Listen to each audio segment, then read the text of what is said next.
Alors, Boker Tov à tous. Parachat de la semaine, parachat Kitissa.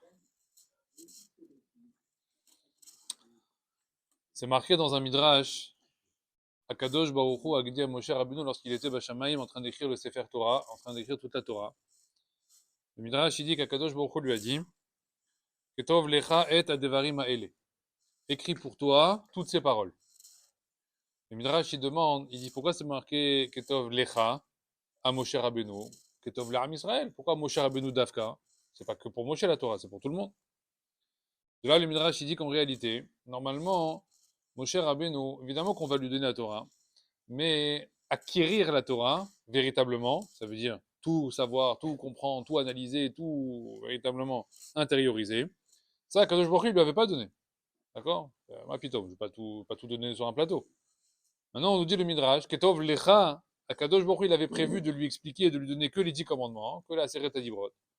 Aval, à partir du moment où il y a eu un switch, il y a eu quelque chose qui s'est passé. Moshe Rabbeinu, Akadosh Baruch Hu lui a dit, je te donne Kol la Torah Kula.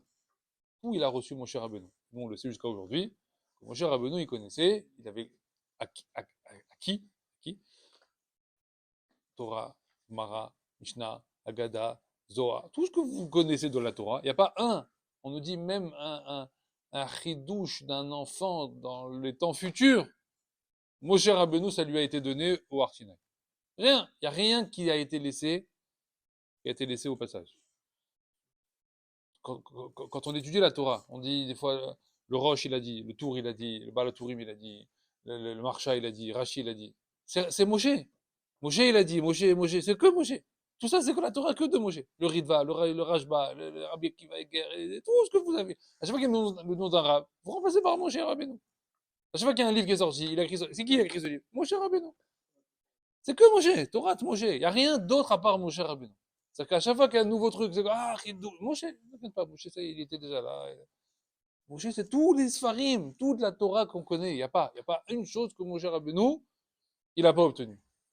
Farshim, il demande, Chazal, il demande. Comment il a été zoché de ça, Moshe? Ouais, il était si exceptionnel que ça. Et le Midrash, il répond. Il dit, Moshe Rabbeinu, il a été zoché de la Torah entière, dans sa perfection, parce que il a fait des sacrifices. Il s'est sacrifié. Voilà. Midrash, il va pas plus loin. Farshim, il se pose la question. Qu'est-ce qu'il veut dire ce Midrash que Moshe, il a fait des sacrifices? Alors on nous dit comme ça, Moshe Rabbeinu, on nous dit, il est parti 40 jours, 40 nuits pour Sinaï, avec Akadosh Baruch Hu, pour recevoir la Torah. Et là-bas, on nous dit, il n'a pas mangé, il n'a pas bu, et il n'a pas dormi pendant 40 jours et 40 nuits d'affilée pour écouter Hachem.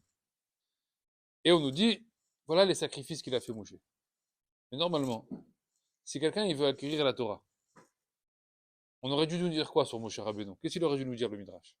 Il aurait dû nous dire, Moshe, pendant 40 jours, qu'est-ce qu'il a fait? Il a étudié, l'Amdan, Osek Vatora, il a répété, il a révisé, il a fait Chazara, et il s'est cassé la tête sur des textes, etc. Il n'y a marqué nulle part ça. Il n'y a pas marqué une seule fois que Moshe, quand il est monté, ou Osek Vatora, il a étudié la Torah. Il a marqué, il est monté, 40 jours, 40 nuits. Il y a marqué quoi? Il n'a pas mangé, il n'a pas bu, il n'a pas dormi. Et à quoi? Zoché l'école à Torah Kula. Mais quel rapport? Dis-moi qu'il a au moins étudié la Torah, dis-moi qu'il a fait Chazara, dis-moi quelque chose. Par rapport au limoud, rien du tout. On ne dit pas qu'il a étudié. De là, nous disent les Mefarshim, il tire un principe de ce midrash. Et ça, c'est un principe qui est fondamental pour nous à comprendre au quotidien, dans notre limoud, etc. L'acquisition de la Torah n'a rien à voir avec l'intelligence. Ça n'a rien à voir avec le da'at. Tu peux être quelqu'un de très intelligent et être zéro en Torah. Tu peux être quelqu'un d'idiot, idiot, aucune intelligence, et être le plus grand des Talmid Chacham qu'Akadosh Baruch Hu il ait pu mettre sur terre. L'intelligence n'a aucun rapport, ça n'a aucun rapport, ça n'a même pas ça n'a pas de lien, il n'y a aucune liaison entre intelligence et Ben Torah. Aucun rapport entre les deux. Comment s'acquiert la Torah alors si elle ne s'acquiert pas par une intelligence? Elle s'acquiert uniquement par des sacrifices. Ça veut dire quoi des sacrifices? Chachamim ils disent comme ça. En général, l'ampleur d'un sacrifice que tu vas faire, ça va témoigner de l'envie que tu as pour une chose. C'est simple, non? Quand tu veux quelque chose, comment on sait jauger le niveau d'envie que tu as pour cette chose? Eh ben, on regarde les sacrifices que tu es capable de faire pour ça. Oui ou non? Et la question principale que tu dois te poser, c'est à quoi tu es prêt à renoncer pour obtenir cette chose. Tu veux cette chose-là? À quoi tu es prêt à renoncer? Vas-y, dis-moi. Qu'est-ce que tu es prêt à mettre dans la balance? Tu veux ça? Jusqu'à où? Quel est ton seuil? Je te prends ça, ça va? Je te prends ça, ça va? Je te prends ça, ça. Ah non. Ça veut dire que c'est limité. Et tu voulais la chose, mais pas jusque là quand même. Quand tu veux ma veste? Non, je peux pas te donner ma veste. Il faut qu'il me reste quelque chose. Ah bon, donc tu as une barrière quoi, tu as une limite. Tu veux pas cette chose-là à 1000%. En tout cas, le niveau d'envie de la chose va être corrélé, va être comment dire, en parallèle avec le niveau de sacrifice que tu es capable de mettre. Ce qui veut dire que souvent, on se demande de quoi dépend la réussite d'un limud Torah, de quelqu'un qui étudie au quotidien. Il fait un bilan sur 1 an, 5 ans, 10 ans, peu importe. Il veut vérifier, voilà, bonne, où est-ce que j'en suis dans mon limud à Torah. Et le problème, c'est quoi? C'est que les gens y croient, hein, et on a une mauvaise analyse de savoir pourquoi on réussit pas. Pourquoi on réussit pas dans le limud. Alors souvent, hein, une des raisons, on dit voilà, on réussit pas dans le limud parce que la Torah, c'est compliqué. Première raison. C'est dur. Voilà, c'est dur. C'est dur, c'est compliqué, et je comprends pas. Et Chachamim me disent rien que cette phrase-là déjà, ça veut dire que tu as lié la Torah à de l'intelligence. Parce que tu me dis c'est compliqué, je comprends pas. Ça, c'est des notions qu'on retrouve dans la notion de Sechel. Ça veut dire c'est ta tête qui parle. Mais on vient de te dire qu'en réalité, ça n'a rien à voir. Donc déjà, c'est une erreur. De croire que je réussis pas dans le limoud parce que j'ai trouvé une raison qui est c'est compliqué, c'est faux en réalité. C'est un mensonge. Je me suis inventé une histoire juste pour me donner bonne conscience. Ah, ben c'est moi, je suis bête. Ah, c'est compliqué. La Torah, elle est au-dessus de moi. Donc c'est pas fait pour moi. Voilà. Nigmar. Fin de l'histoire. Non, ça marche pas comme ça. Je crois qu'Hachem, il a dit, je donne la Torah aux intelligents et les idiots allaient jouer au foot. Non, ça marche pas comme ça. Mapitov, ça va pas bien. Ça serait complètement ridicule. D'accord? Donc la première raison, c'est sûr qu'elle veut rien dire. La deuxième, souvent, qu'on met dans la balance, c'est quoi? Non, la Torah, c'est une question de goût. Ouais, c'est une question de goût. C'est quoi? Bah, il y en a qui aiment, il y en a qui aiment pas. On a le droit, non? Les goûts et les couleurs, ça se discute? Non. Eh ben, il y en a qui aiment la Torah, il y en a qui aiment autre chose. Est-ce que c'est possible de dire une chose pareille? Est-ce que c'est possible de dire que quelqu'un, il aime pas la Torah? C'est possible de dire une phrase pareille? Il aime pas la Torah? Lui, il croit que c'est ça la raison. Mais comment c'est évident que c'est pas possible de dire une phrase pareille? Pourquoi c'est pas possible? Parce que la Torah, hein, en réalité, c'est quoi? La Torah, c'est un neshama chez la dame. La Torah, c'est la neshama de l'homme. Quand tu me dis j'aime pas la Torah, traduction, je m'aime pas. Est-ce que tu t'aimes pas? Non. Alors tu ne peux pas dire une phrase pareille. Parce que la Torah, en réalité, c'est toi-même. D'accord? Après, t'y crois pas, t'acceptes pas, en Mais moi, je le sais que la Torah, c'est un neshama de l'homme. Donc quand tu me dis j'aime pas la Torah, c'est un goût, je n'aime pas la Torah, ça va pas ensemble en réalité. Je vais vous expliquer. Par exemple, quelqu'un il dit, il y en a qui aiment la Torah et il y en a qui aiment le sport. Oui ou non? Tu dis à quelqu'un viens étudier. Tu dis non, moi je préfère aller faire du vélo. D'accord? Ça arrive, ça arrive plein de fois. Je peux vous dire, moi, ça arrive, ça arrive plein de fois. Tu as une réponse comme ça qui est non, je préfère aller courir. Alors toi, tu te dis, bon, donc, il y avait Torah, il y avait vélo, il a choisi vélo, parce qu'il préfère vélo que Torah. C'est possible de dire une phrase pareille? Chachamim disent, en fait, tu prouves pourquoi ça veut rien dire. C'est comme si tu demandes à quelqu'un, dis-moi, tu préfères partir en vacances ou les tomates? Je sais jamais, c'est deux choses qui n'ont rien à voir. Eh ben, c'est pareil. Quand tu me dis, je préfère aller faire du vélo plutôt que de venir étudier la Torah, ça n'a rien à voir en réalité les deux. On parle pas de la même chose. On n'est pas sur le même plan. Toi, tu as décidé de le mettre sur le même plan. Mais en réalité, ça n'a rien à voir. Donc il faut que tu comprennes que la Torah, en fait, elle n'est pas antinomique avec le sport, ou le sport, il n'est pas contraire à la Torah. C'est toi qui as décidé de les mettre sur le plan. de les mettre en contradiction et donc du coup de choisir l'un des deux. Mais en fait, c'est une erreur. Donc la Torah, c'est pas un problème de niveau, c'est pas un problème de compliqué ou pas compliqué, et c'est pas non plus un problème de j'aime ou j'aime pas. D'accord? La réussite du limoud, si on démarre avec ça, en réalité, c'est une erreur. Alors de quoi ça dépend en fait la réussite? La vraie raison en réalité de pourquoi j'arrive pas à décoller. Pourquoi j'arrive pas à régulièrement étudier, à avoir envie d'étudier et ce texte-là, et d'apprendre celui-là, etc. Même à n'importe quel âge, à 40, 50, 60, peu importe. Voilà, de m'acheter un petit livre et d'étudier dans ce petit livre-là en plus. Pourquoi j'arrive pas à faire ça? Pourquoi j'arrive pas à passer ce cap?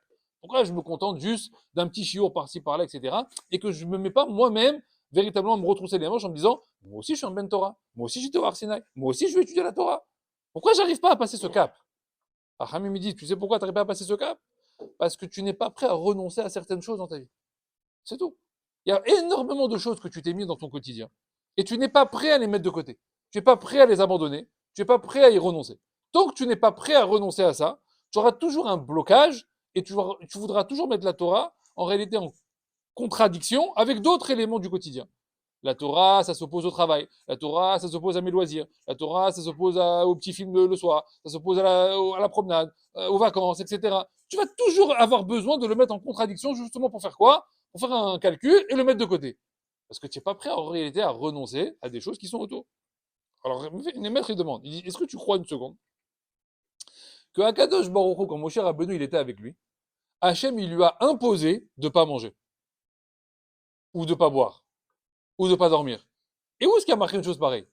Moshe, il est monté, Hachem lui a dit, je t'explique ici comment ça se passe, avant qu'on discute, je te fais les règles, voilà le takanon, voilà le règlement. Hein. Ici, c'est on mange pas, on boit pas, on dort pas. Où c'est marqué une chose pareille?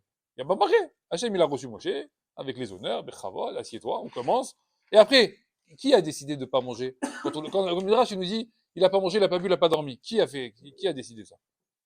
C'est Moshe Rabbeinu lui-même. Les maîtres, ils demandent, ils disent, mais Moshe Rabbeinu, pourquoi il a fait ça? Pas dormir. Qu'est-ce qu'il y a? C'est pas grave, tu peux aller te reposer. Hachem, est-ce qu'il lui en aurait voulu à Moshe d'être allé dormir? Non, il n'en aurait pas voulu. Il a créé un homme, qui a besoin de dormir. Pourquoi on nous dit alors Moshe Rabbeinu, il n'a pas voulu aller dormir? Akadosh Baruch Hu, il a dit, j'ai vu chez Moshe Rabbeinu combien en réalité il a réalisé qu'une seconde, je ne le perds pas. Alors qu'est-ce que tu es prêt à perdre pour la Torah? Je suis prêt à perdre mon repas. Je suis prêt à ne pas manger. Ah, combien de fois? Combien de jours? Tout le temps que je suis avec toi. Combien de temps tu es prêt à ne pas boire? Tout le temps que je suis avec toi. Combien de temps tu es prêt à ne pas dormir? Tout le temps que je suis avec toi. Tant que je suis avec toi, une seconde, je ne perds pas. Pourquoi je vais perdre? Rachamim, ils disent qu'en réalité, quand on vient, on dit j'ai étudié 1 heure au Limoud. Effectif, on a étudié 20 minutes, en réalité. C'est vrai. Parce que on s'est levé 4 fois prendre un café. On a mangé 3 gâteaux. On s'est assoupi 7 ou 8 fois pendant le chiot. Donc en réalité, tu t'enlèves, tu runs, tu runs, tu runs, tu runs. Qu'est-ce qui reste? Il reste 20 minutes. C'est un peu comme celui qui va travailler. Il dit qu'il a travaillé 8 heures dans la journée. En réalité, il a travaillé 1 heure. D'accord? Parce qu'il y a la cafétéria, le machin, etc. Bon. Donc tout est comme ça. Rachamim, ils disent qui est capable de dire que 1 heure de limoud, c'est 1 heure de limoud effectif. Sans rien. Sans envie à côté, à droite, à gauche. Mais j'ai envie. J'ai envie d'un petit café, un petit verre d'eau, un petit jus d'orange, un petit. Combien j'ai envie de ça? Jusqu'à combien? Un verre. Ça y est, le verre d'eau. C'est bon? Assieds-toi maintenant. Et tu dis, ah, tiens, j'ai une petite envie de chocolat. Allez, chocolat. Et sans arrêt, comme ça, dans le limoud. Est-ce que tu comprends que le niveau de Torah que tu vas obtenir, il dépend, pendant ce limoud-là, du sacrifice que tu es en train de faire. Seulement, si tu n'es pas capable de comprendre que les sacrifices, ils vont dépendre de ton niveau, tu vas sans arrêt, en réalité, te détacher du limoud et aller chercher, en réalité, des éléments qui vont bonifier, en réalité, dans ta tête, le limoud. Mais en fait, tu es en train de partir dans l'autre sens. C'est-à-dire qu'au lieu de l'améliorer, en réalité, tu es en train de le détériorer. C'est tout l'inverse, en réalité. Tu es en train de faire le contraire de ce que tu es venu chercher. Comment on l'apprend ça? Apprends-le du chol. Apprends-le de la vie de tous les jours. Du chol. Voilà. Combien d'efforts et de sacrifices on est capable de faire pour obtenir un diplôme? Hein? D'avocat, de médecin, de... Combien d'efforts? Combien? Ah ouais, moi j'ai passé 10 nuits entières à réviser des cours de biologie jusqu'à 4 heures du matin. Et après, je me levais même à 6 heures. Je ne dormais que 2 heures. Après, j'allais à la fac, je dormais le soir, je faisais des cours. Combien de temps t'as fait ça? Pendant des années, jusqu'à... Après, il y avait le concours pendant 7 ans, etc. Quoi, la cavale, hein, incroyable. Tu peux venir étudier une Gemara 20 minutes? Ouais, Quelle heure? Entre 18h, 18h30, tranquille.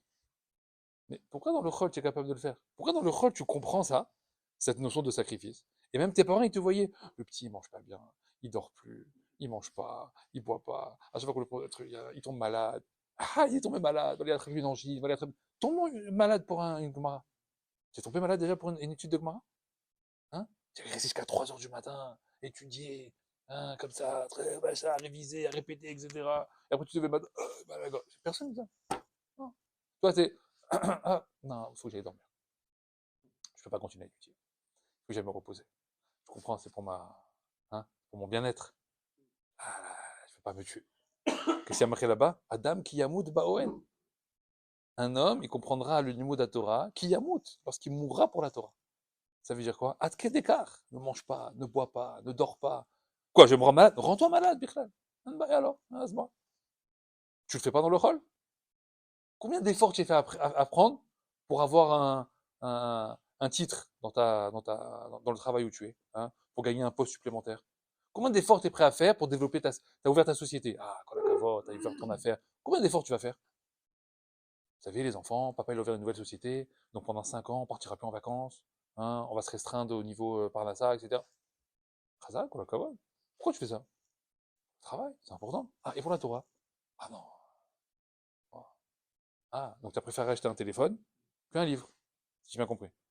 Parce que le téléphone, c'est important. Quand tu fais un heshbon en réalité dans la Torah, elle est toujours perdante en réalité. Tout ce qui est rouhani, tu le mets toujours en opposition et c'est toujours perdant. Seulement, le problème, c'est quoi, Chachamim, me disent que Ma'asim Mochiach, que tes actes en réalité, c'est eux-mêmes qui vont t'accuser. Parce que Hachem, il voit très bien en réalité que c'est pas un problème de capacité. Parce que la capacité, tu le fais. Seulement, tu le fais dans d'autres domaines. Donc, la vraie raison pour laquelle tu le fais pas dans la Torah, pas parce que c'est dur. C'est pourquoi? Parce que tu veux pas le faire, parce que tu veux pas renoncer à des choses que tu t'es imposées dans ton quotidien. Donc les maîtres, ils demandent, et ils disent, comment on peut identifier le blocage? D'où est-ce qu'il vient ce blocage? Pourquoi j'arriverai pas à annuler ou à renoncer à des choses que j'ai dans mon quotidien? Qu'est-ce qui m'empêche de le faire? Alors, le problème, ils disent, Rachamim, que ça, c'est une mida qu'on a tous acquis quand on était bébé, quand on était enfant. Et malheureusement, on la trimballe avec nous, même à l'âge adulte. Et c'est cette mida-là qui, en réalité, est un calvaire. Parce que quand elle est très développée, elle est très difficile à s'en séparer. C'est une mida qui s'appelle Mefunak. Vous savez, c'est quoi Mefunak? Mefunak, ça veut dire capricieux. On est des enfants capricieux. Le problème, c'est qu'on a éduqué les bébés depuis petits à être comme ça. Depuis bébé. Il faut qu'il mange bien, il faut qu'il se soit bien, il faut qu'il soit sur la bonne chaise, il faut qu'il ait le bon pyjama, il faut qu'il ait la bonne température de la pièce. Tout est comme ça. Ah, et là, il est pas bien, et là, il est pas bien posé, etc. Et la pièce, comment elle est, et est-ce qu'il y a trop de bruit, est-ce qu'il fait trop froid, est-ce qu'il fait trop chaud. Et ça, c'est bébé. Après, c'est 1 an, après, c'est 5 ans, après, c'est 8 ans. Mais en fait, cette idée-là de confort général autour, il reste en réalité imprégné. Donc, en fait, je grandis, j'ai 17, 18, 20 ans, etc. Et en fait, on m'a imprégné de quoi? Que le confort qu'il y a autour de moi, c'est primordial à mon bien-être. Si la température de la pièce, elle n'est pas à 20 degrés, ah, ça y est, je fais un scandale. Je peux pas. Je peux pas me concentrer. Tu rentres dans la pièce, la première chose que tu vas voir, c'est le confort de la pièce. Quel siège ils ont mis, comment elles sont les chaises, comment elles sont les tables, est-ce qu'elles sont un peu bancales, comment elle est la lumière, comment elle est la température de la pièce. Voilà. C'est quoi, comment ça s'appelle ça? Mefunak. Mefunak, ça veut dire être complètement dépendant de tout l'environnement qu'il y a autour de toi. Donc en fait, on va grandir et on va devenir quoi? Des adultes, hein, des apparences adultes, mais en réalité avec quoi dans la tête? Uniquement des méthodes de bébé. Voilà. C'est-à-dire on est des adultes bébés. C'est quoi des adultes bébés? Ça veut dire que on va se focaliser essentiellement sur toutes les conditions qu'il y a autour et on oublie complètement de vérifier le contenu. Donc le contenu n'a plus d'intérêt, mais on vérifie uniquement les conditions qu'il y a autour. Si les conditions sont bonnes, alors ça veut dire que le contenu est bon. Peut-être que le contenu n'est pas bon. Qui te dit? Je vais vous donner un exemple. C'est une personne, elle est partie dans elle est partie dans une salle de cinéma. D'accord? Elle est rentrée dans la salle de cinéma. Une fois qu'elle est rentrée dans la salle de cinéma, alors elle a commencé d'abord à choisir la rangée dans laquelle elle voulait s'installer. Elle a passé 1 heure déjà à choisir la rangée, d'accord? Un peu en haut, un peu, non là c'est mieux, non là c'est comme ça, non là c'est proche de l'écran, etc. Non, alors là c'est peut-être mieux. Bon, allez, Kaniré, il a réussi à trouver la rangée. Une fois qu'il a trouvé la rangée, dans la rangée, il y a plusieurs places. Ah ouais, dans encore 1 heure. Là c'est mieux, sur le coin là-bas c'est mieux. Non mais en cas d'évacuation, il faut que je sois là-bas. Et si là c'est mieux, peut-être au milieu. Non mais au milieu, celui qui est devant moi, il va me gêner. Là je vais mieux voir, etc. Ah ouais, dans encore 1 heure. Perdu du temps. Une fois qu'il a choisi enfin la place, il vérifie le siège. Attends, j'ai choisi un siège, mais attends, peut-être que celui-là il est cassé, peut-être que celui-là. Ah, il vérifie, il fait comme ça, il marche pas. Est-ce qu'il est propre autour? Est-ce que tout va bien? Est-ce que si on s'assoit, ça, c'est confortable? Bon. Après, il s'assoit, il vérifie. Est-ce qu'à cet endroit-là, j'ai bien choisi? Est-ce que la lumière, elle était bonne finalement à cet endroit-là? Est-ce que je vois bien? Ah non, finalement, il faut que je change. Parce que ici, l'éclairage, il n'est pas si extraordinaire que ça. Donc il faut que je me. Alors, ah ouais, il reprend. Allez, il retourne là-bas, et il refait la rangée, et il refait les plats. Ça dure 3 heures comme ça.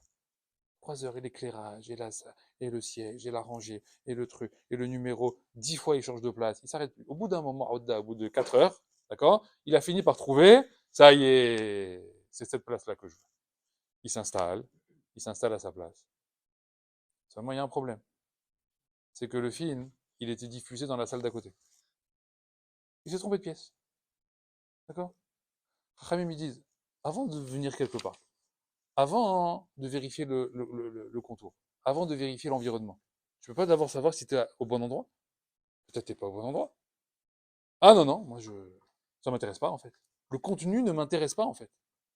Le problème c'est quoi ça? C'est que là, c'est une blague parce que c'est une histoire de salle de cinéma. Mais de quoi on parle en réalité? On parle de toi en fait. On parle de ta vie. On parle de nos vies en réalité. Ce qui veut dire que tu peux pas jouer avec ça. Si je te dis maintenant, tu as passé une vie entière, 70 ans, 80 ans, ouais, à t'occuper du siège, de l'éclairage, de la rangée, etc., mais tu n'étais pas à la bonne place. Tu n'étais pas au bon endroit. Mais quand tu vas le réaliser à 80 ans, en réalité, que tu as fait une vie entière, pas au bon endroit, comment on fait? Tu peux revenir en arrière? Tu peux pas revenir en arrière. Le film, il est fini, en fait. Monsieur. Ah, mais non, mais je vais aller. Monsieur, le film d'à côté, ça y est, c'est terminé, Enigma. Il n'y a pas. Ah, il n'y a pas une deuxième séance? Non, il n'y a pas de deuxième séance. C'était la dernière séance. C'est la dernière séance. Quand c'est raté, c'est raté, c'est fini. C'est trop tard, en réalité. La vie, elle est passée, T'en as qu'une, en fait. Donc un homme, en fait, à un moment donné, il doit être assez, j'allais dire haram, pour se dire, jusqu'à quand, en fait, jusqu'à quand, jusqu'à quel âge je vais me laisser berner par tout l'environnement qu'il y a autour de moi. Parce que ça berne en réalité. C'est un leurre. J'ai l'impression que je fais des choses, j'ai l'impression que j'arrange, j'ai l'impression que j'embellis. Et t'embellis pas en fait en réalité. Pourquoi? Parce que le cœur de ce que tu es venu chercher, ben, en fait, tu es sans arrêt en train de tourner autour. Donc tu as habillé en fait ta vie, tu as habillé le monde autour avec des papiers cadeaux, des artifices, des trucs, des machins qui brillent, etc. Et à 80 ans, tu te rends compte que, ah mince, en fait, je me suis pas occupé de l'essentiel, j'ai oublié le contenu. Donc en fait, tu as fait tout le confort, tout l'environnement, mais le contenu, rien du tout. Alors, ça veut dire quoi? Des exemples, j'en ai à l'appel. Sans arrêt, on est en train de se prendre la tête. Des fois, on passe des heures à choisir un resto, à choisir des vacances, à choisir des fringues, etc. Tout ça, tous ces temps-là, tous ces moments-là, que tu perds à améliorer des choses qui. Mais en fait, on s'en fiche en réalité. C'est pas quelque chose qui va changer ta vie. Toi, tu as l'impression que s'il n'y a pas ça, ah, alors ça y est, alors c'est fichu. D'accord? Comme quelqu'un, il vient le samedi matin, quoi, le kumkum, il n'est pas branché, ah, ça y est, je passe un mauvais Shabbat. Voilà, ça y est. Il n'y a pas de café, c'est Guénam. Et le type, il fait un scandale. Hein, il fait la tête comme ça, etc. Mais qui n'a pas branché la cafetière, et machin, t'arrives chez toi à la maison, et pourquoi t'as pas branché, et pourquoi t'as débranché, et moi j'aurais pas de café, et machin. Quoi, toute ta vie, elle est dépendante d'un kumkum? C'est-à-dire que pour toi, en fait, en réalité, ton caractère et tes humeurs, etc., c'est dépendant de j'ai ou j'ai pas, ou il y a ou il n'y a pas. Mais là, c'est malheureux, en fait, d'être autant comment dire, comment dire, non, Conditionné, pas dépendant, mais conditionné. influencé, ça veut dire, c'est pas hermétique. Normalement, ça devrait être complètement, il y a, tant mieux, il y a pas, bah, y a, tant pis. Mais en fait, il faut se dire la vérité. On est tous comme ça, je vous le dis. Je vous le dis pas parce qu'il y en a qui le sont et qui le sont pas. Mais Founak, on est tous comme ça parce qu'on est éduqués comme ça. On élève les enfants comme ça. D'accord? Donc on l'a tous peut-être à des degrés un petit peu plus, un petit peu moins. Mais on est tous comme ça à certains niveaux. Un, il va me dire ici, non, moi, le café, c'est pas grave. Ok, très bien. Mais un autre, mais le même, il va me dire, quand j'arrive dans une chambre d'hôtel, quand j'ai payé, je sais pas, 500 € la nuit, et que la lumière de la salle de bain ne marche pas bien, je vais péter un câble. Et ça va te changer ta vie, la lumière de la salle de bain? Est-ce que ça va changer ta vie? Non, mais ça m'énerve. Ça va me faire passer un mauvais quart d'heure. Tant que le type, il est pas venu réparer la lumière, je vais péter un câble. Mais, normalement, ça coule. Oui ou non? Oui, on dit oui, mais mais en fait, c'est très dur. En fait, c'est très dur. D'accord? Pourquoi? Parce qu'on est habitué à voir tout ça. Hein? Moi, je connais, voilà, des gens, on les voit, tu rentres. Ah, il fait froid. C'est tes réflexions, elles sortent même malgré toi. C'est-à-dire que tu te rends même plus compte. Tu rentres dans une pièce pour un surtorat, il fait froid ici. Même un pitom, il fait froid ou il fait chaud, que ça change. Tu veux, je te montre comment ils étudiaient à l'époque? Hein? 4 degrés assis par terre, pas de chauffage, rien du tout, Bichlal. Quoi, ils se plaignaient? Non, la Torah, je suis venu pour la Torah. Je suis venu pour un contenu.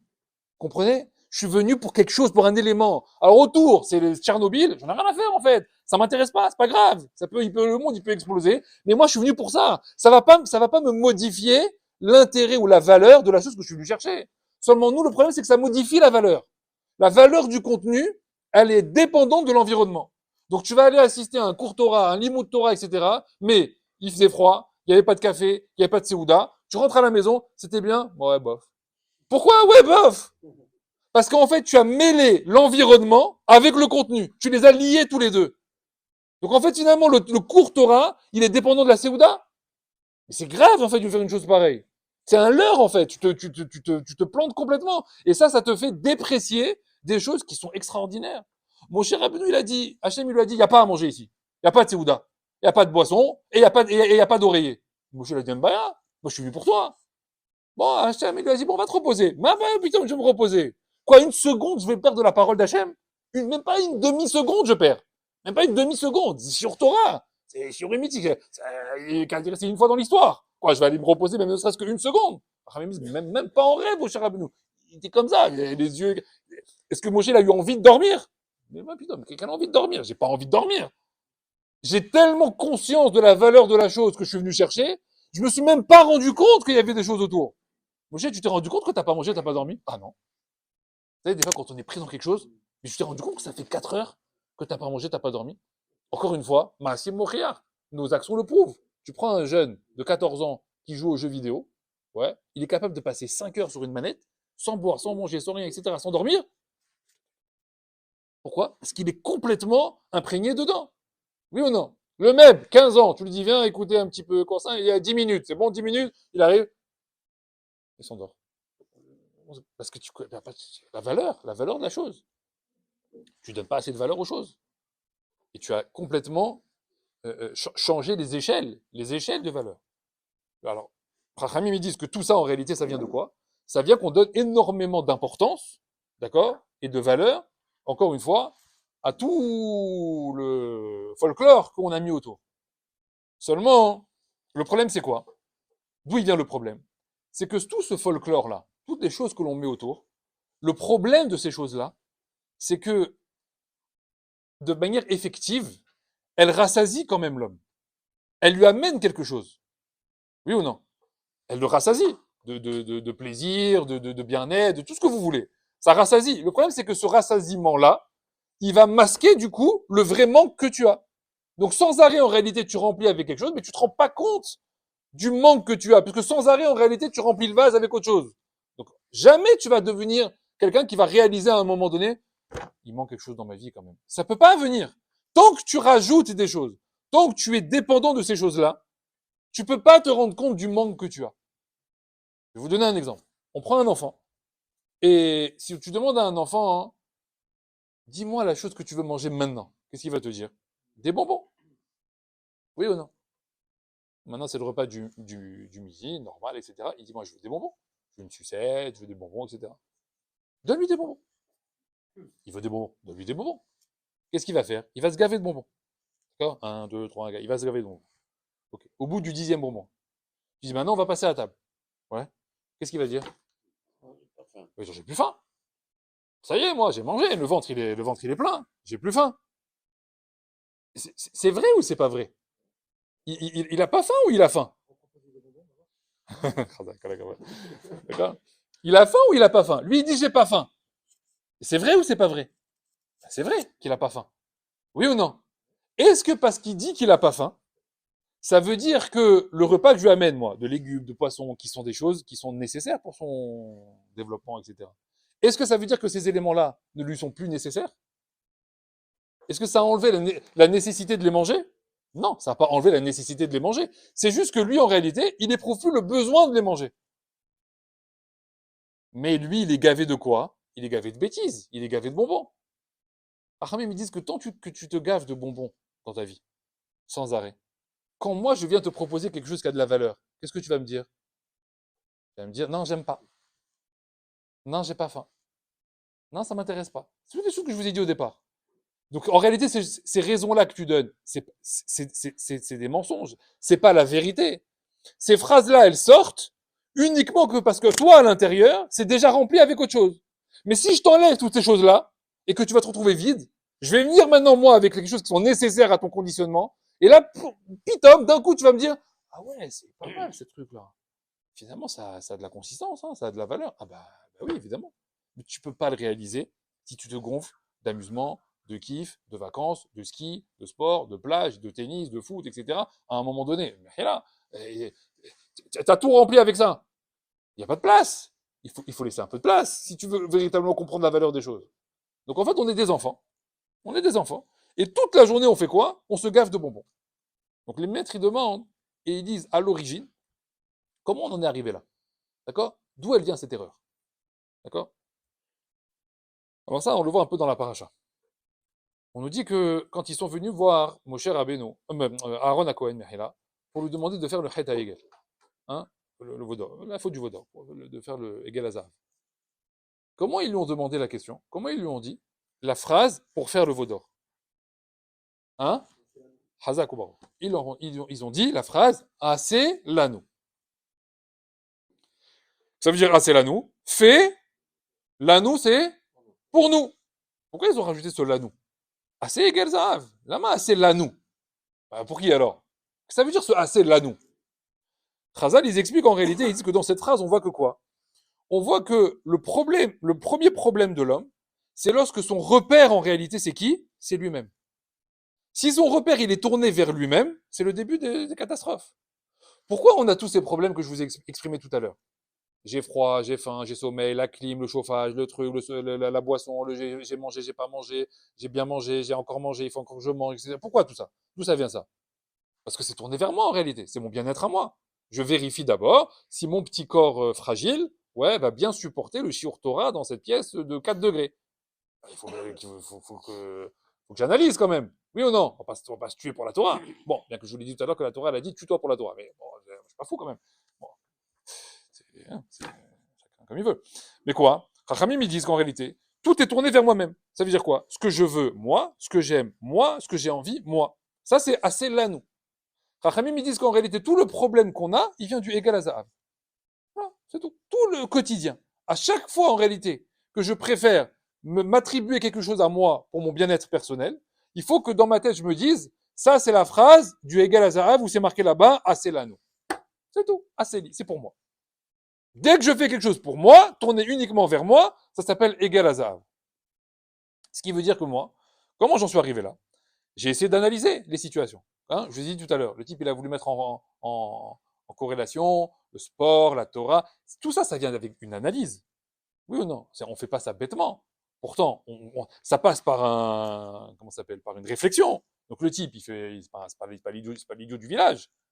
Chachamim me dit, bah, il est là ton problème. En fait, tu viens de trouver en fait ton problème principal. Ton problème principal, tu sais, c'est quoi? C'est ce qu'on a dit au départ. C'est ton intelligence. On a dit la Torah, elle ne doit pas être liée à ton intelligence. Mais en réalité, toi, à chaque fois que tu mets la Torah de côté, c'est un cheminement qui est dû à quoi? Un da'at. Tu as fait une analyse froide de la situation. Il y avait shiur Torah, mais il y avait promenade au parc, et après il y avait dodo, et après il y avait repas. Ah, donc j'ai essayé de faire un petit calcul, si je mets ça comme ça. C'est une belle analyse. Khazak, kol hakavod, tu as bien fait, tu as bien cadré, etc. Donc la Torah, finalement, tu dois octroyer 1 minute 40. Bon, Minha, 12 secondes 56. Bon, et resto, 2h14. Bon, voilà. D'accord. Et tu as l'impression d'avoir bien. C'est une analyse bien. j'ai bien fait. Aujourd'hui, j'ai tout bien fait. J'ai fait bien Mitra, j'ai fait bien resto, j'ai tout fait rentrer dans les cases. Qui t'a fait faire ça? Qui t'a fait faire ça? Psh, comme la cavoie, non, ta tête, elle marche bien. Hein. Rami, ça, c'est ton da'at. Voilà, ta tête. En fait, ta tête, ton intelligence et ton da'at, c'est ton premier problème. Pourquoi on dit, Chachamim, Kadosh Baruch Hu, la première chose qu'il a dit à Avraham Avinu, c'est quoi? Tu es tamim. Sois tam avec moi. Si t'es pas tam avec moi, tu t'en sortiras pas. Qu'est-ce qu'il a dit à Yaakov? Ishtam Yoshevalim. Pourquoi tam? La tmimout, c'est suivre Hachem, quoi? Et guillemets, hein, bêtement. Bêtement. Sans calcul, sans heshbon, sans simplé. Tam, c'est simplé. Tam, ça veut dire simple. Tam, c'est simplé. Chachamim me disent que le meilleur enfant de la Gadat Pessar, c'est le tam. C'est le tam. C'est pas le chacham. C'est le tam. Tam, c'est quoi? Ouais, ce que tu me dis, je fais. Je vais où tu veux que j'aille.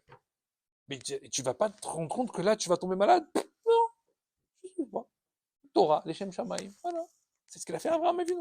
Ce qu'il a fait Yaakov Avinu. Chachamim, c'est la première mida que tu dois développer. Non, nous, on croit qu'il faut être des matchs. Hein, on réfléchit bien, on analyse bien, on comprend bien les choses. Hein, on est des gens intelligents. Hachem me dit, bah, c'est raté. C'est raté. Parce que ton intelligence, elle va te perdre. Chachamim me dit que c'est pour ça que la première faute, c'est quoi? Et Adaat. Pourquoi on l'appelle comme ça, Et Adaat? La première faute de Adam Arishon. La première faute de Adam et Chava, c'est quand ils ont commencé à vouloir réfléchir. C'est tout. Est-ce que Hachem, il a dit toucher, pas toucher? Est-ce que oui, est-ce que non? Est-ce qu'on peut prendre, est-ce qu'on peut pas prendre? Ah, qu'est-ce que tu fais? Pourquoi tu recommences à faire des analyses maintenant, des pile-poules de l'arbre? Tu manges pas, c'est où? C'est Nigmar, c'est passe à autre chose. Adam, il a voulu réfléchir. Chava, elle a voulu réfléchir. Qu'est-ce qui les a fait tomber? Da'at. On l'a appelé Da'at, Tov Vera. Quand tu arrives, normalement, tu sais, l'Igou Lashana, l'année, elle est répétitive. Elle tourne. Il y a un début, il y a une fin d'année. Ouais. Tu arrives à la fin de l'année. C'est quoi la fin de l'année? C'est quoi la fin de l'année? Hein? La fin de l'année, c'est Pourim, puisque les premières fêtes, c'est Pessah. La fin de l'année, c'est Pourim. La dernière chose qu'on va te dire à Pourim, c'est de faire quoi? Hein? La dernière chose que tu fais à Pourim, c'est quoi? Et donc, c'est quoi que tu fais là-bas dans le Mishnah? Et qu'est-ce que tu fais là-bas?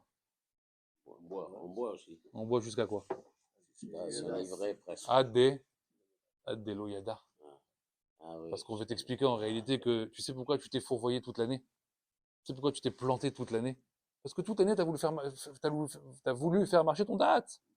C'est tout. Tu as cru que tu étais un type super intelligent et tu t'es fait avoir. Là, tu as fait de la vérode. C'est ton histoire de l'année. Alors, je te dis, moi, à la fin de l'année, je vais te donner le secret pour démarrer bien l'année suivante. C'est quoi? C'est que tout ton problème, c'est un problème de date. Donc, on te dit à Pourim, la dernière chose que tu vas faire maintenant, bois. Pourquoi? Pour un batel et ta date. Adelo yada. Jusqu'à ce que ton date, il n'ait plus en réalité, d'obstacle. Puisque c'est ton date et c'est ton intelligence en réalité qui te fait tout foirer en réalité. Tu te foires tout seul. Parce que tu fais tout tourner vers toi, tout tourner vers ton confort, et là je vais attraper froid, et là je vais tomber malade, et là j'ai pas assez bien mangé, et là si je vais là-bas après, alors qu'est-ce qu'il y a? Tu vas mourir de faim? Parce que pendant 2 heures de plus t'as pas mangé? C'est pas grave, il va rien t'arriver. Ouais mais tu comprends, t'arrives le soir, ouais mais tu comprends chérie, moi j'ai pas mangé. Ça va, tu es calme, on n'est pas en Somalie ici, hein. C'est pas parce que t'as pas mangé pendant 2 heures que tu vas t'écrouler par terre. Arrête de grossir le trait. Ne grossis pas le trait. Parce que plus tu grossis le trait, plus tu te mens à toi-même en réalité. Tu t'inventes des choses. Ouais, j'ai tellement travaillé aujourd'hui, je suis tellement fatigué, etc. Fatigué de rien du tout, arrête de la jouer, arrête. T'as un petit mal de tête, etc. Tu vas te reposer 5 minutes. Dans 1 heure, un type il va t'appeler pour aller jouer au poker, et tu vas y aller. D'accord? Bizarre, t'es un petit peu fatigué. Tu t'inventes des choses. Tu comprends? Tu te mens à toi-même. Rachamim dit que la pire chose qu'un homme il peut faire, alors ça c'est le plus terrible en réalité, c'est se mentir tout seul en fait. Quand on nous ment à nous, bah, c'est un élément étranger qui nous ment à nous. Tu peux rien faire. Mais tu te mens à toi-même, à ta propre personne. Tu peux pas faire ça toute la vie. À un moment donné, il faut que tu sois honnête avec toi-même. Il faut que tu saches où tu es. Il faut que tu te donnes une vérité en face de toi. Mais si tu te mens à toi-même, comment tu vas faire pour sortir de ça? Personne ne peut t'aider. Parce que toi, tu es persuadé en réalité que ce que tu fais, c'est quoi? C'est bien, c'est vrai, tu as raison, etc. Mais qui c'est qui te trompe en réalité dans ce shaker? Qui c'est qui fait que tu te mens à toi-même? Ton date. Tu es tellement un gars intelligent que tu arrives à chaque fois, avec des arguments, à justifier tout ce que tu fais. Alors ça, c'est la force ultime. Pourquoi tu fais ça? Non, mais parce que, en fait, j'avais le droit, parce que... Dis, j'ai pas le droit. Et dis, je me suis trompé. Non. Ça, l'homme, il n'est pas capable de le faire. Pourquoi? Qu'est-ce qui t'empêche de le faire? Mon date. C'est tout. Tu peux pas reconnaître que tu fais une erreur. Tu peux pas reconnaître que tu as fait une bêtise. C'est dingue ça. Rachamim dit qu'on avait deux rois qu'on met toujours en opposition. Shaoul et David Ameller. Oui ou non? On nous dit Shaoul, il a fait des erreurs. Hachem ne lui a pas pardonné. David, il a fait des erreurs? Oui. Et Hachem lui a pardonné? Oui. Pourquoi lui il pardonne et lui il pardonne pas? La Gemara demande. Il dit c'est facile. Shaoul, il a fait une erreur à deux reprises. La première, c'est quand il n'a pas tué Agag, le roi d'Amalek, alors que Shmuel il lui avait dit qu'il fallait exterminer Amalek. La deuxième, c'est quand comment il s'appelle? Shmuel il lui avait dit, avant de partir en guerre contre Amalek, il a dit tu vas réunir le peuple sur une montagne, tu vas devoir faire un sacrifice avant le début de la guerre, mais avant de faire le sacrifice, tu m'attends. Il lui a dit Daniel. Le prophète, il doit être là pour faire le sacrifice. Le roi est là, le peuple est là, Daniel, il vient pas. Daniel. Shmuel, il vient pas. Shmuel ne vient pas. Et ça prend du temps. Une demi-heure, une heure, etc. Il n'y a pas. Et le peuple, il commence à presser Shaoul. Alors, on en a marre, dis-moi. On a piscine, nous. Corban, quand est-ce que tu vas le faire?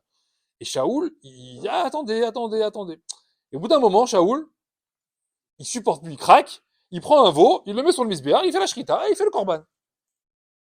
Pitom, il finit le korban, qui c'est qui arrive? Shmuel. Shmuel, il regarde comme ça, il dit, qu'est-ce que tu fais là? Je t'ai pas demandé de m'attendre. La réponse normale d'un gars, Ben Torah, Ireshamaim, qu'est-ce qu'il dit à Shmuel? J'ai fait une bêtise, j'ai fait une erreur, je suis désolé, c'est de ma faute. Qu'est-ce qu'il dit Shaoul?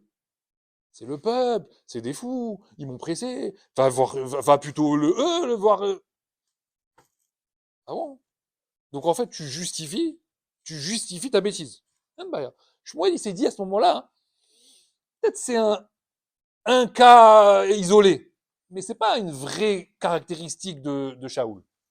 Pitom, il arrive avec l'histoire de Agag, il tue pas Agag. Shmuel, il vient, il dit, mais pourquoi tu le laisses en prison? Je t'ai dit de tuer. Qu'est-ce qu'il devrait faire Shaoul? Effectivement, je me suis trompé, viens, on prend l'épée, on lui coupe la tête. C'est tout. Qu'est-ce qu'il dit Shaoul? Non, mais tu comprends, j'ai préféré penser mieux, que Hachem, peut-être, il va mieux préférer les corbanotes, etc. Ah ouais, donc Shmuel, qui s'est dit, tiens, en fait, c'est compris. Deux fois comme ça qui se répètent, c'est dans ta constitution de quoi? Que quand tu fais une bêtise, tu veux toujours trouver un argument pour justifier ta bêtise. Qui fait ça? Rachamim, ils disent, Adat Shelcha. Parce que tu te crois tellement intelligent que tu trouves toujours des arguments pour te sortir de tes situations. David Ameller, il est venu Nathan. Il lui a dit, David, l'histoire de la brebis, machin, etc. Tu as pris une brebis de ton voisin, qu'est-ce qu'on devrait lui faire à celui-là? Celui-là, il dit David Ameller, Hayam Mita. Qu'est-ce qu'il dit Nathan? C'est toi le roé, c'est toi le berger. Ah, j'ai compris.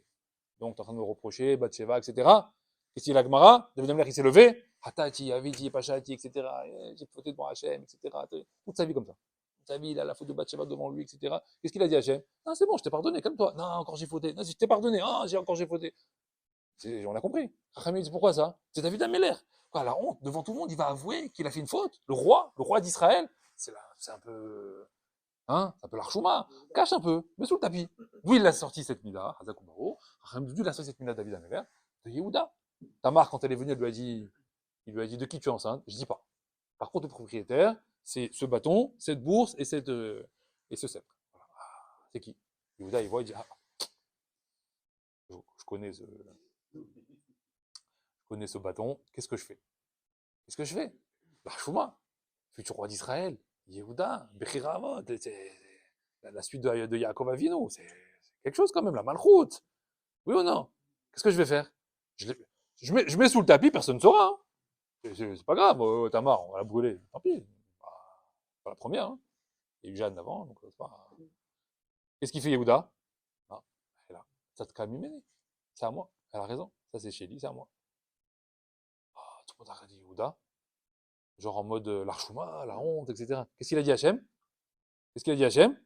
Mashiach, Yotze, Mimcha. Le Mashiach, il sortira de toi. Le Mashiach, il ne peut sortir que du bon de ça. Un homme qui justifie ses erreurs, il sortira rien de lui. Rien du tout. Hachem, il le mettra de côté. Un homme qui est capable de dire, même Barabim, même comme, qu'est-ce que tu veux que je fasse? On est des anges. On n'est pas des malachim. Des fois, on fait bien. Et des fois, on fait pas bien. Et des fois, on fait même très mal. David Amelech, il a avoué devant tout le monde qu'il avait fait une bêtise avec Bathsheba. Il n'aurait pas dû le faire de cette manière. Il avait le droit, Mechila, hein, il avait le droit de prendre Bathsheba, mais pas de cette manière-là dont il l'a fait. Mais j'avoue, c'est tout, c'est comme ça. Je peux pas justifier une erreur que j'ai faite. Quand on me dit que j'ai fait une erreur, j'ai dit j'ai fait une erreur. Rachamim dit ça, on le voit. Alors ça, c'est flagrant. Bah, dans le Shalom Bayit. Le premier problème du Shalom Bayit, c'est quoi? C'est de pas reconnaître une bêtise que tu as fait. On peut pas, on n'arrive pas. Pourquoi tu as posé ce verre ici? C'est pas moi. Ah ouais, c'est pas toi. Alors ça, c'est jamais personne, de toute façon. Dans une maison, on est deux, mais bizarrement, c'est jamais toi. Hein? Ben non. Et ça, Rachamim me disent que c'est très important dans l'éducation des enfants. Il faut leur apprendre à avouer une bêtise qu'ils ont faite. En réalité, Rachamim me disent comme ça. Un enfant qui avoue une bêtise ne mérite plus de punition. Vous comprenez le principe? Un enfant est puni quand il veut pas avouer la bêtise. Quand il avoue la bêtise, c'est terminé. Il n'y a plus besoin de punition. Pourquoi? Parce que dans sa tête à l'enfant, avouer la punition, c'est déjà une punition dans sa tête. Pourquoi? La honte. Je vais dire que c'est moi, l'archouma, bisaïot, devant papa, devant maman, etc. Et la peur, le pachad qu'il a eu de la bêtise, et l'effort qu'il a fallu faire pour dire c'est moi qui ai cassé le vase, ou je sais pas quoi. Racham, ils disent, ça y est, qu'est-ce que tu veux lui faire maintenant? Et souvent, les parents, ils font une grave erreur. C'est qu'ils demandent à l'enfant, dis que c'est toi, je sais que c'est toi, etc. Bon, c'est vrai, c'est moi. Et paf, une claque. Non! Ça s'appelle double peine. Ça marche pas. Ou alors, tu seras privé de ça. Ou alors, je t'enlève ça. Mais non! C'est fini, en fait. Tu comprends que la punition, elle est terminée. Il a avoué ce qu'il a fait. C'est fini. Ça s'arrête là. Tu devrais lui faire quoi? Mais qu'on la cavode. Tu lui mets une couronne sur la tête. Incroyable. Quoi, tu as avoué une bêtise? Mais c'est ça qu'Hachem, il veut. Hachem, il veut pas qu'on fasse pas de bêtises. Il veut qu'on avoue les bêtises qu'on fait. Pas pareil. Ça n'a rien à voir. Pourquoi il y a bidouille tous les jours? Pourquoi Hachem ne dit pas, ne faute pas? C'est mieux, non? Ne faute pas. Non, Hachem, il dit, tous les jours, t'as fauté. Tous les jours, viens demander pardon. Ah, what the, il en a pas marre qu'on lui demande pardon tous les jours? Et c'est quoi le principe, en fait, Hachem, il dit? Hachem, il dit, c'est que j'ai créé des hommes. Et les hommes, ils font des bêtises. C'est comme ça. Je sais comment je les crée. Par contre, moi, ce que je veux, c'est que tous les jours, tu viennes devant moi et que tu me dises quoi? J'ai fait ça, j'ai fait ça, j'ai fait ça, mais là. Et je vais essayer de plus refaire. Et tu refais quand même le lendemain, ben, tu vas réessayer encore le lendemain d'après. C'est ça la vie. Pourquoi Hachem me dit j'ai créé la tchouva avant la création du monde? Parce que si je ne crée pas la tchouva avant la création du monde, mais en fait, vous tenez pas une seconde. Une seconde, vous tenez pas dans ce monde. On ne tient que grâce à ça. Que grâce au vidouille, que grâce au pardon d'Hachem. Que grâce à ça. Seulement, nous, on veut tout mettre sous le tapis grâce à quoi? Parce qu'on est devenu des Baal Da'at. Hein? Baal Sechel. On est des super gars intelligents. Et ça vient de Adam Arishon. Le Etz Ada'at, en réalité, il t'a fait passer au-dessus d'Hachem. Et Hachem, il te dit, quand il voit quelqu'un qui veut montrer son Da'at, Hachem, il dit, ah ouais, alors toi, ça va être un carnage. Un carnage, en réalité. Parce que tu vas te mentir à toi sans arrêt. Sans arrêt, tu vas te mentir. Mais combien de temps tu vas réussir à faire ça? Combien de temps tu vas tenir? Et ben souvent, qu'est-ce qui se passe? Ça tient 50 ans, 60 ans, 70 ans. Puis au bout d'un moment, tu fais un vrai cheshbon de ta vie. Et puis tu te rends compte, en fait, que tu as une coquille vide. Voilà, la coquille, elle est belle. Hein, elle est bien brillante. Elle a des paillettes, etc. Donc ça, c'est tout l'environnement. Que sans arrêt, tu as mis le confort autour, etc. Et tu creuses à l'intérieur. Et à quoi? Mais il n'y a rien, en fait. Parce que tu t'es jamais intéressé au contenu. Tu t'es toujours intéressé à ce qu'il y a au papier cadeau. Quoi. C'est comme quelqu'un, tu lui offres un cadeau. Ouais. Ah, elle est belle la boîte. Ah, il est beau le ruban. Ah, elle est belle, ça brille. Qu'est-ce qu'on s'en fiche maintenant? Boîte en carton, boîte en papier, boîte en tissu, boîte brillante. Qu'est-ce qu'on s'en fiche? Ce qui compte, c'est ce que tu m'as mis à l'intérieur. C'est moi, je te fais une belle boîte, hein, en soie, hein, et après tu ouvres, il y a quoi? Il y a un cure-dent dedans. Voilà. Matana, un cadeau, c'est bien? Ouais, bah non, ça ne sert à rien. Bah oui, ce qui est important, c'est le cadeau que j'ai mis à l'intérieur, oui ou non? Il ne faut pas perdre de vue en réalité l'essentiel. Alors regardez maintenant comment ça marche. On nous dit que ceux qui ont fait le veau d'or, qu'est-ce qu'ils ont fait comme forme? On nous dit qu'ils ont fait un veau. Hegel. Pourquoi ils ont fait un Hegel? Pourquoi ils n'ont pas fait un chamor? Pourquoi ils n'ont pas fait un chimpanzé? Un crocodile, c'est bien un crocodile. Ils l'ont pas fait, il est sorti tout seul. Ah, comment? Pourquoi ça? Alors pourquoi celui-là il est sorti? Pourquoi Dafka ça? Ah, bah oui. Pourquoi Hachem il a pas fait, je sais pas moi, il y a plein d'animaux dans la savane. Hein? Ken, Vadaï, le Hegel, il vient du shor. Le Hegel, c'est le shor en réalité. D'accord? Quand il va grandir, il va devenir un shor. Alors pourquoi ils ont fait ça? Rachamim dit qu'en réalité, quand on a traversé Kiryat Yamsouf, c'est marqué qu'Akadosh Baruch Hu, il a ouvert un des. Vous savez, il y a 7 cieux, d'accord? Qui séparent la terre du ciel. D'accord? Sheva Rikiim. C'est marqué que pendant la traversée de la mer, Hachem, il a ouvert les 7 cieux. Il les a ouverts complètement. C'est pour ça qu'on a dit Zé Eli Ve'anveo. On a pu montrer du doigt. Zé, ça veut dire qu'on a montré du doigt. Comment tu montres du doigt, Hachem? Le ciel, oui, mais pas Hachem. Hachem, ils disent oui, Hachem, il a ouvert le ciel. Jusqu'à quoi? Jusqu'à son Kissé à Kavod. D'accord? Donc on n'a pas vu Hachem lui-même, on a vu le Kissé à Kavod d'Akadosh Baruch. Hachamim, ils disent qu'on a montré du doigt, Zé Eli, ah voilà, je vois mon Dieu et je vais l'embellir. Donc j'ai vu le trône du Kissé à Kavod. Hachamim, ils disent que ce Kissé à Kavod là, il n'y a qu'un prophète qui l'a vu dans toute l'histoire. C'est qui? C'est Yecheskel ben Bouzi. D'accord? Dans les visions de Yecheskel, là-bas, vous regarderez dans les prophètes. Seulement Yecheskel, il a eu 2 visions à 2 reprises du Kissé à Kavod. Mais dans les 2 visions, quand il décrit le Kissé à Kavod, il fait un changement dans la description. Le Kissé à Kavod, il avait 4 pieds. Il décrit 3 pieds les mêmes dans les 2 visions. Et le 4e pied, pitom, il change dans les 2 visions. Dans une des visions, il décrit le 4e pied comme une tête de shor, de taureau. Et dans l'autre vision, il dit que c'était des krouvim. C'était des chérubins. Donc une fois vision shor, une fois vision kérouvim. Qu'est-ce qu'ils ont vu les Bnei Israël quand ils ont dit Zéli vient de vous? Qu'est-ce qu'on voit? Ça veut dire quoi il y a 2 visions? C'est l'un ou l'autre, ça peut pas être les deux. Pourquoi il y a 2 visions? C'est possible ça? C'est ou ça ou ça? Pourquoi les deux? Et qu'est-ce qu'ils ont vu les Bnei Israël quand tu me dis ils ont vu? Alors ils ont vu lequel des deux? Il dit en réalité que cette partie-là du pied, en fait, tu vois ce que tu as envie de voir. C'est un pied spécial. Ça veut dire, si tu regardes Hachem et que tout ce que tu fais, tu le fais les Shem Shamaim, alors tu verras des Krouvim. Mais si quand tu fais des choses dans ta vie, et en réalité tu fais tout tourner vers toi, ah c'est là non, ah c'est li, ce que je veux moi, ce que j'aime moi, ce qui me fait un kiff moi, qu'est-ce que tu verras dans le Kissé à Kavod? Un shor. Tu verras un taureau qui est dans le domaine animal. C'est-à-dire que le shor, il représente l'homme, c'est-à-dire que c'est toi-même en réalité. Les Krouvim, ils représentent le Rouhani, tourné vers Akadosh Baruch Hu, les Shem Shamaim. Ça dépend. Ça dépend comment tu te comportes en réalité dans ton lien avec Hachem. Si tu lui donnes tout, tu verras des Krouvim. Si tu es tourné vers toi, hein, en fait, tu verras un shor. Ce qui veut dire que le shor, en réalité, le Hegel, pourquoi sortir un Hegel? Le Hegel représente l'élément, principal de ce que l'homme fait est quand il a des kiffs tournés uniquement vers lui. Voilà. Il ne peut sortir qu'un Hegel en réalité. D'accord? Le Hegel, c'est vraiment le symbole de quoi? De tout ce qui est tourné vers toi. Pourquoi c'est le Hegel qui est ce symbole-là? Alors, regardez, c'est marqué une Mishnah dans Baba Kama. La première Mishnah de Baba Kama. Baba Kama, c'est une Mishnah qui nous parle des dommages qu'un homme peut faire avec son prochain. D'accord? Les dommages, ça veut dire je l'ai fait un ézec, endommagé, je vais casser ça, je vais truc, qu'est-ce que je dois rembourser, combien je dois rembourser. Bon, toutes les affaires qu'un homme peut avoir avec son voisin, avec son copain, etc. Quand est-ce qu'il est coupable, quand est-ce qu'il est pas tour, tous les cas de figure, toute la Baba Kama, elle parle beaucoup de ça. Mais la Gemara Baba Kama, elle commence comment la première Mishnah? Elle nous dit il y a quatre grands chapitres de dommages. C'est séparé en 4 catégories. On va pas faire les 4. L'une de ces 4, la Gemara, elle l'appelle comment? Shor. Elle l'appelle le taureau. D'accord? Alors, la Gemara va expliquer là-bas, au niveau du pshat, c'est quoi le taureau?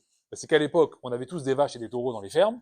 D'accord? Et la Gemara va expliquer là-bas les cas de t'as pas mis bien la lanière de ton taureau, il est parti dans le champ du voisin, il a déraciné des plantes, il a cassé un muret, ah bah tu vois, tu l'as laissé, si c'est la première fois, combien tu payes, si c'est la deuxième fois, combien tu payes, si ça fait 10 fois, combien tu payes, etc.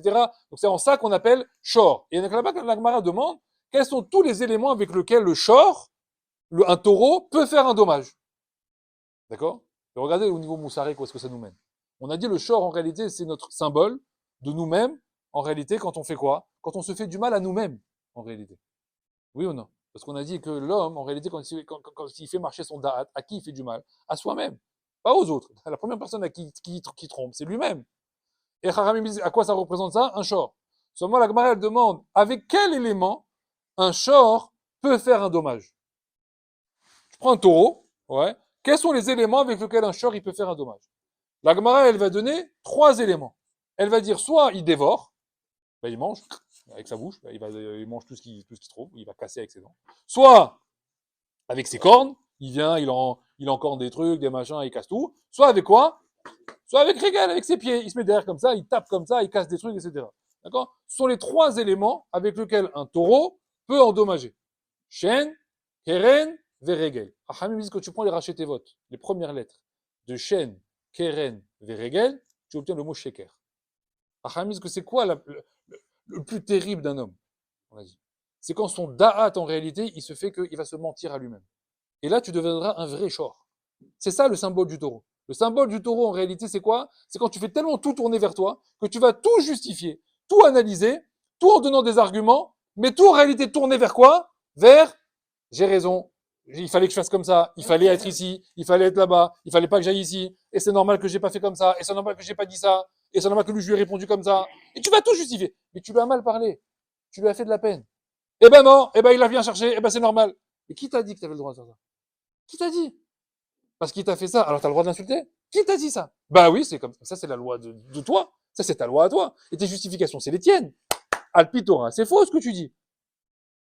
Est-ce que tu te rends compte qu'à chaque fois, en fait, que tu donnes un argument, tu ne l'as pas confronté pour vérifier si Alpitora, ce que tu dis, c'est vrai?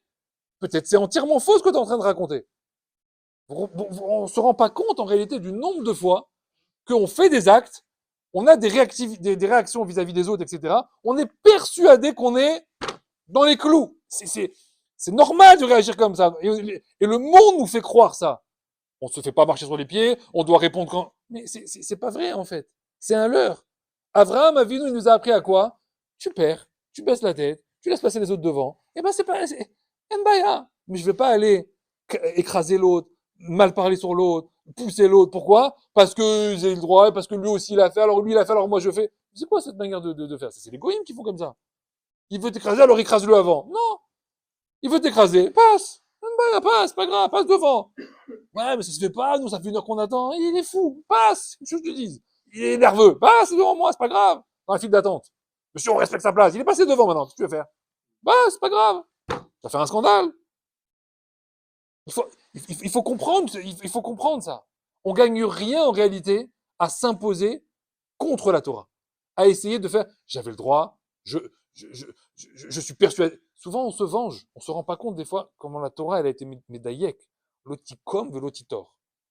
Tu te vengeras pas et tu garderas pas rancune. C'est un des éléments les plus difficiles qu'il y a à faire dans Ben Adam Lachavero. C'est presque plus difficile que de Ve'afta Lachakamora. L'otikom, velotitor, elle a dit. Ne pas se venger, c'est un maasé. Je peux m'empêcher. Mais l'otitor, c'est une marchava. De garder de la rancune. Ok, je me venge pas. Il m'a mal parlé. Ok, je vais pas aller chercher des noises.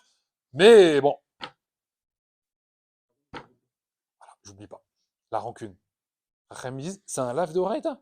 C'est un lave de Horaïta. C'est marqué dans la Torah. L'otitor. Comment tu fais ça? Comment tu fais une chose pareille? Mais toi, tu vas trouver des arguments. Il m'a volé, il m'a mal parlé, il m'a insulté, il m'a fait bisaïon, etc. Et tous les gens qui vont t'écouter vont dire, ah ouais, ouais, t'as raison.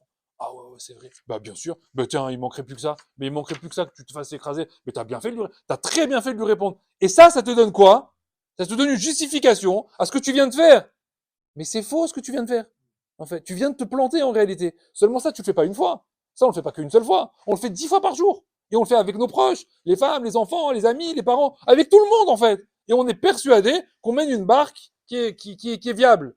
Mais en fait, tout ce que tu fais en fait, c'est des trous dans la barque sans arrêt. Un trou là, un trou là, un trou là, un trou là. À la fin, le bateau il va couler. Je comprends pas. Je sais pas pourquoi j'arrive pas à décoller dans ce que je fais.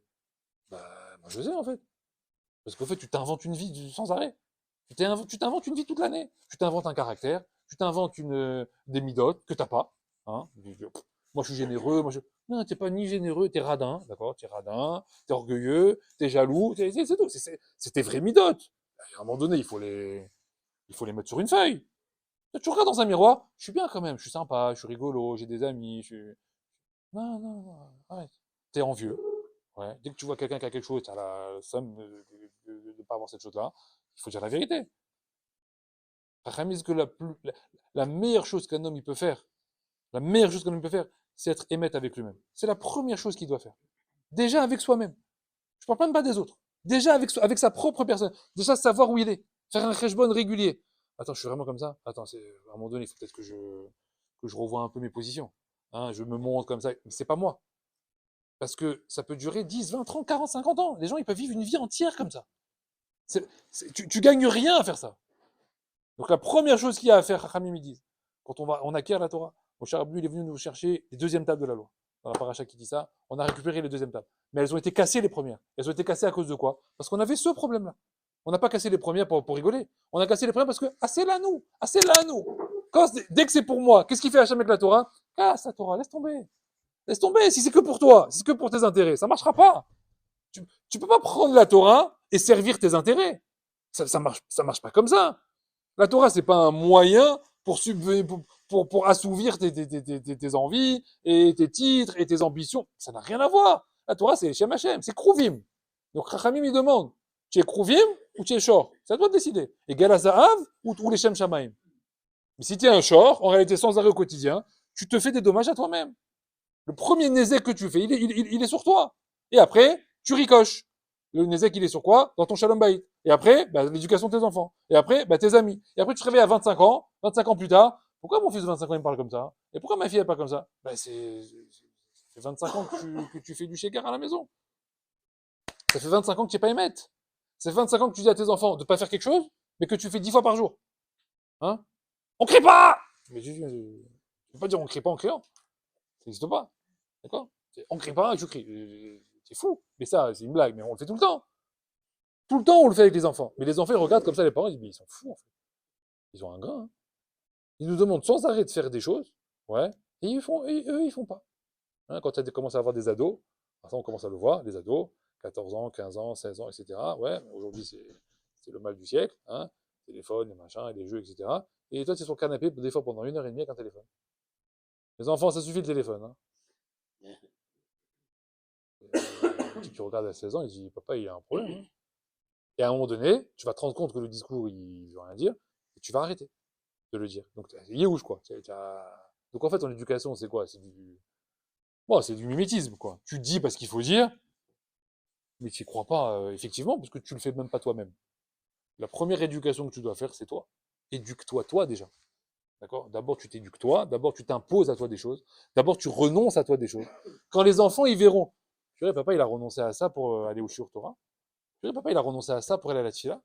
Quoi, on est parti en vacances. Papa, il a marché 40 minutes sous la pluie pour aller prier Béminian. Ça marque. Ça, les enfants, ils disent, waouh! Ah ouais, là, il y a du level. Ça, c'est pas mal. Ça me plaît, ça. Hachem, il dit, c'est dans les sacrifices personnels que tu feras de l'éducation de tes enfants une réussite. Mais pas en imposant à tes enfants de pas faire ci ou de pas faire ça. Ils verront chez toi que toi, tu as renoncé à ça, pour la Torah, pour Hachem, pour les tfilotes, pour le limoud, etc. Les enfants, ils vont dire, purée, ça c'est un papa. Ça, c'est une maman. Regarde ce qu'elle fait. Regarde ce que maman est capable de faire. C'est vrai, cette année, on n'est pas parti en vacances, mais voilà, papa, il a pu étudier mieux la Torah, il a fait des dons à des pauvres, Beth Midrash, il a acheté des livres, Rouhani. Pas, il a acheté un bateau. Il a acheté un bateau. Il a acheté des bateaux, papa, il a acheté des voitures, papa, il a acheté des costumes. Ne croyez pas que ça se dispatche nulle part. Ça se, comment dire, c'est khal. Ça tombe quelque part. Tous les maasim qu'on fait, les enfants, ils regardent, ils encaissent, et après, à 25-30 ans, on les a éduqués comme ça. Donc après, on comprend pas pourquoi les mots qu'on a dit, ils sont plus en accord avec le comportement qu'ils ont. Mais c'est pas les mots le problème. C'est pas les mots le problème. C'est d'abord la manière dont tu agis toi, hein, le comportement que tu fais toi. Alors, Bezrat Hashem, qu'on arrive à mettre de côté le maximum de choses. Parce qu'en fait, en réalité, dans le quotidien, on peut enlever la moitié, déjà, ça c'est sûr. L'autre moitié, c'est chacun son niveau. Mais il y a au moins une bonne moitié, vraiment bémette, une bonne moitié, qui sont pas nécessaires. Et qu'on se rajoute, parce qu'on s'est imposé des choses, 3 repas par jour, et goûter, et déjeuner, et dîner, redîner, surdîner, etc. D'accord? Et des repas par-ci, des repas par-là, vacances, week-end, 1er mai, 8 mai, 16 mai, 15 mai, 25 mai, etc. Tout le mois de mai, c'est rien que des week-ends. D'accord? 8 vacances par an. Non, il y a des choses, Bémet, 50%, on peut les mettre de côté. Et dans chaque journée, pareil. Chaque journée, on peut, allez, ça on enlève, ça on fait pas, etc.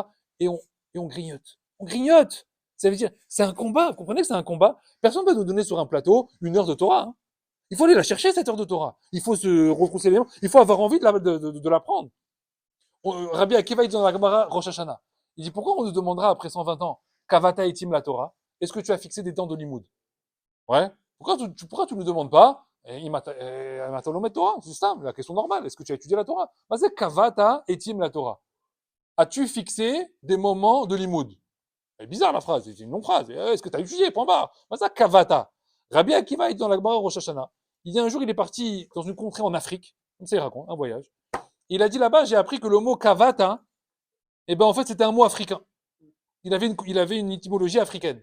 Et dans une certaine tribu là-bas, le mot kavata, il veut dire voler, dérober. Et il dit, j'ai compris ce qu'Hachem il va nous demander après 120 ans. C'est quoi? Pas est-ce que tu as fixé des moments de limoud. Est-ce que tu as volé des moments de limoud? Parce que personne va t'offrir sur un plateau 1 heure de Torah, il disait Rabbi Akiva. Donc en fait, comment tu dois étudier la Torah? Tu voles du temps. Tu voles le temps. Sans arrêt, tu dois être comme un voleur de temps, toute la journée. Ah, il y a 5 minutes là? Magnifique. Ah, c'était pas prévu là? 20 minutes? Tac, je prends. Tu dois être à l'affût. Pas 20 minutes. Ah, très sympa. Qu'est-ce que je vais faire? Je vais goûter de la musique, tiens. C'est bien.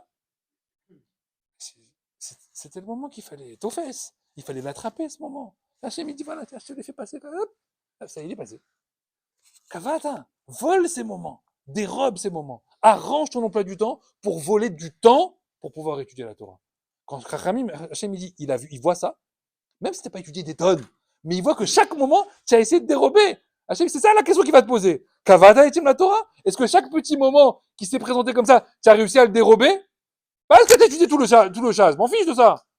Hachem, si tu lui réponds oui, Hachem dit, alors pour toi, ça veut dire que la Torah, yesh erer, il y a une valeur. Parce que ça veut dire que chaque moment que tu pouvais trouver, tac, tu l'as attrapé. Ça veut dire que tu me prouves qu'en réalité, la Torah pour toi, elle a une vraie valeur. Mais si maintenant je te propose du temps et que tu préfères aller à la piscine, ça veut dire qu'en fait, la Torah, tu l'as mis de côté. Tu n'as pas renoncé à la piscine. Pour la Torah elle a moins de valeur. Alors qu'on montre à Kadosh Baruch Hu au quotidien quelle erreur, quelle valeur on donne à la Torah. Plus on lui donnera cette valeur-là, plus on arrêtera de se mentir. On laissera le date de côté. On grandira dans la Torah et on bonifiera le Shalom Bayit et le Chinuch et la Dim, l'éducation des enfants.